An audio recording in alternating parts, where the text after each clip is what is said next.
As the U.S. stock market closed on Thursday, October 30th, 2025, the single most explosive story on the entire exchange was a tiny, overlooked biotech company called Intensity Therapeutics, ticker INTS. The stock finished the session at 82 cents and 45 cents per share. That is a staggering, face-melting gain of over 208% in a single day. And this wasn't on thin air. The volume was an almost unbelievable 395 million shares. To put that in perspective, the company's average volume is closer to 4 or 5 million. This means the entire outstanding float, or close to it, likely changed hands, perhaps multiple times. When you see a sub-dollar stock, one that was trading near its 52-week low of just 18 cents, do something like this, the immediate, cynical reaction is to write it off. It's a pump and dump. It's a message board rumor. It's a flash in the pan that will be back to 30 cents by Monday. That's the expectation. But the reality, in this specific and rare case, is something far more substantial, and it's the reason for this massive, life-altering volume. This wasn't a rumor.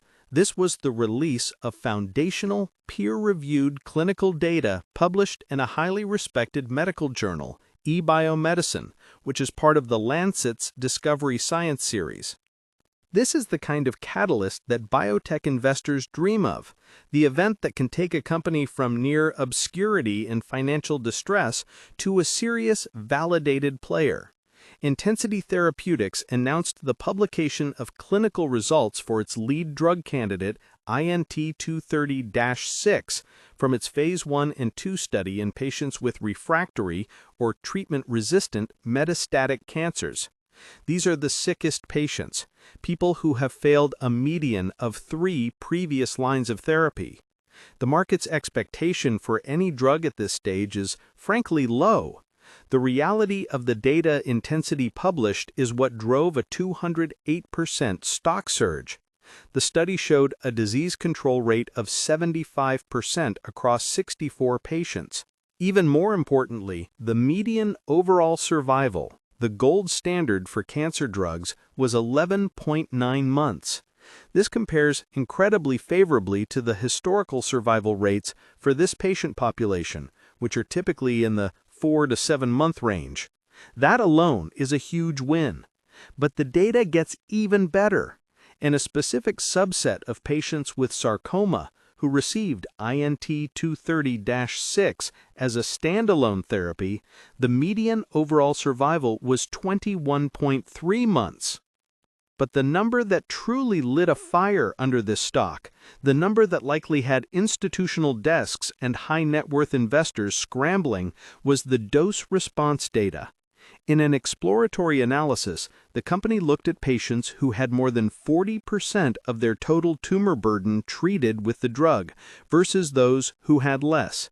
The results are some of the starkest you will ever see in an oncology trial.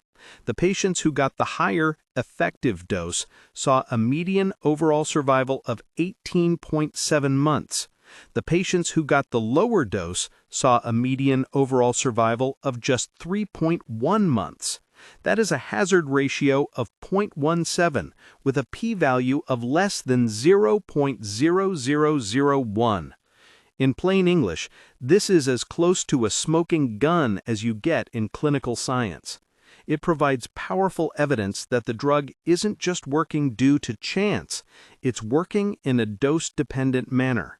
The more drug they got into the tumors, the longer the patients lived.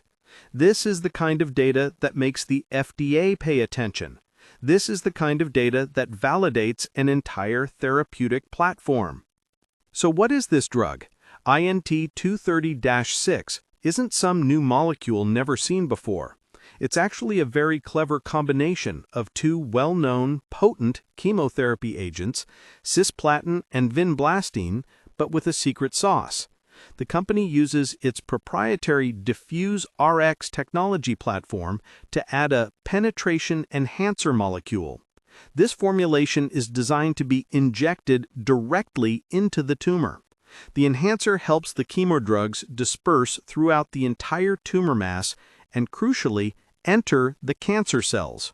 The result is that it kills the tumor from the inside out, but because it's localized, it has a favorable safety profile with no dose-limiting toxicities reported in the study. But here's the second, and arguably more exciting part. By killing the tumor in this specific way, it releases a flood of neoantigens, the cancer's own unique proteins. This acts like an in situ vaccine, training the patient's own immune system to recognize and attack that specific cancer, not just in the injected tumor, but anywhere in the body.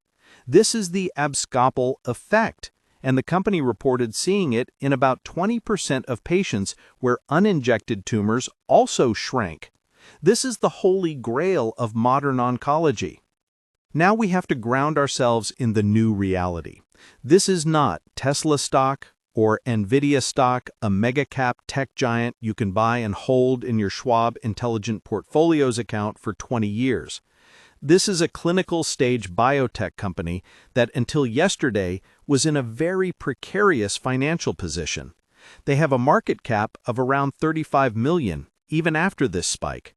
They are burning cash every quarter to fund this research, as their negative EPS shows.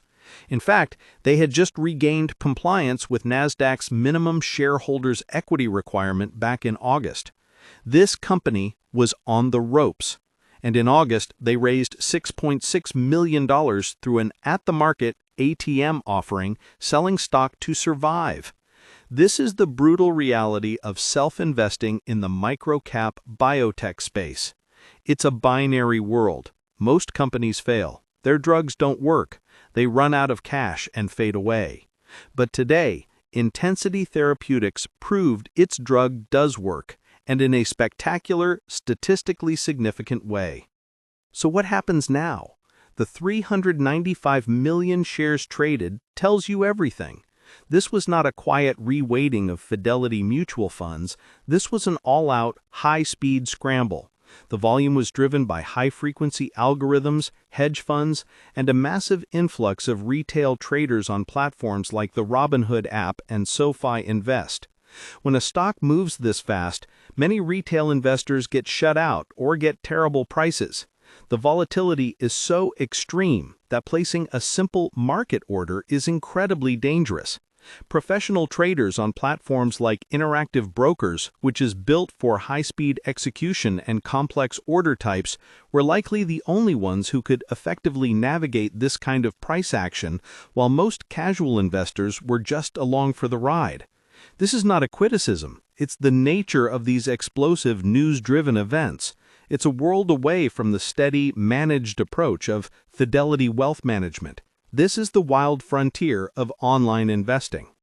The future for INTS is now clearer, but still fraught with risk. The company is already enrolling a Phase 3 study in sarcoma. This Lancet-published data gives them a massive tailwind, and more importantly, a powerful story to tell investors. And they will be telling that story, because the very next thing this company is almost guaranteed to do is raise a large amount of capital. They will use this 208% spike to sell tens of millions of dollars in new stock. This is not a bearish sign. It is a smart, necessary, and life-saving move. It is the only way they can fund that expensive Phase 3 trial to get INT 230-6 over the finish line. This forthcoming dilution will almost certainly put a temporary ceiling on the stock price in the near term, but it is the cost of admission for the long-term bull case. This is a classic sell the news event for traders, but a fund the future event for the company.